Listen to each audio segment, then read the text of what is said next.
This is Stephanie from statisticshowto.com.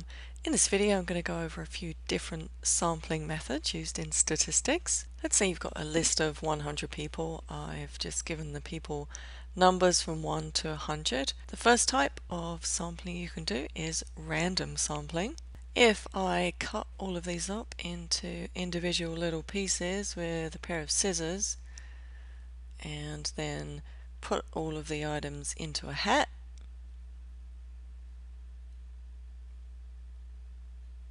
and then if I choose, say, 10 random numbers from the hat, I might get 23, 47. Numbers might be all over the place. This is random sampling. In other words, just choosing out of a hat is random sampling. A related concept is simple random sampling.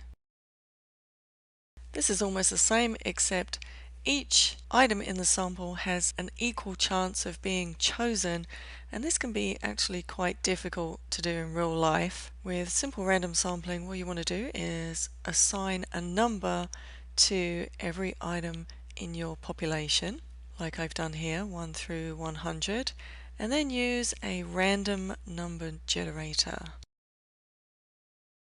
Microsoft Excel actually has a pretty decent random number generator built in, and the random number generator will choose 10 random numbers for you.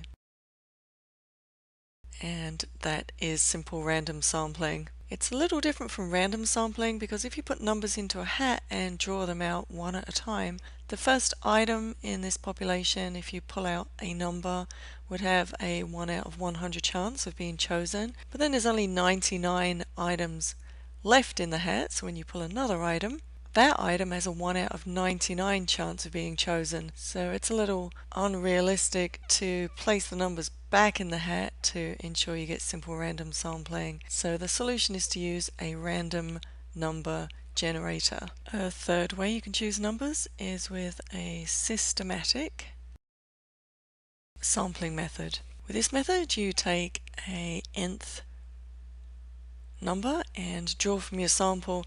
Let's say I wanted to choose 10 out of these 100 people. I might pick the ninth number, every ninth number, or you could do the 8th or the 6th, it doesn't really matter. So you would go to 9, there's the first 9, then 18, 27, 36, and so on. This is drawing every ninth member from the group.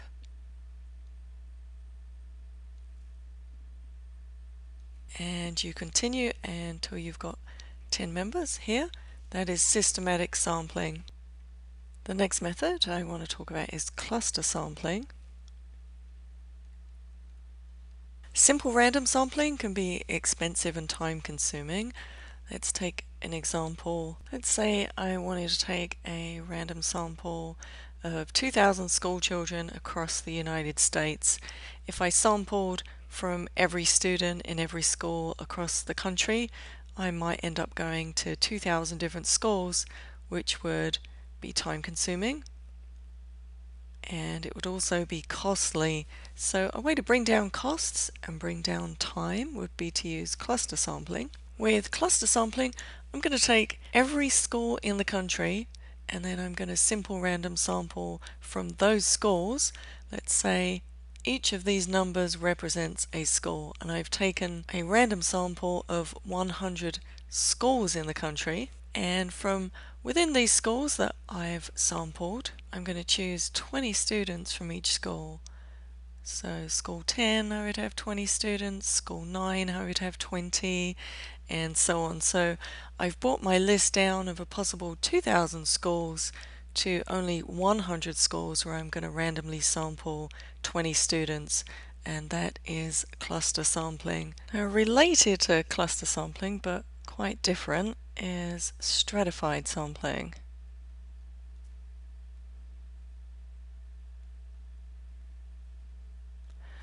Let's say this list of 100 people was a list of students in schools, and I wanted to take a random sample of 10 students.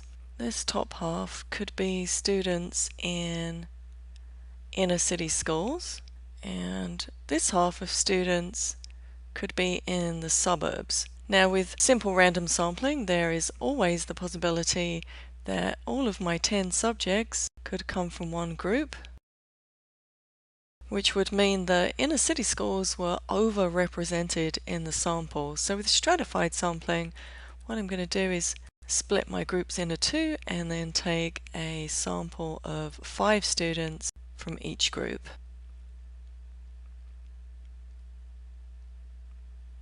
Those are the 5 main types of sampling in statistics. There are quite a few more.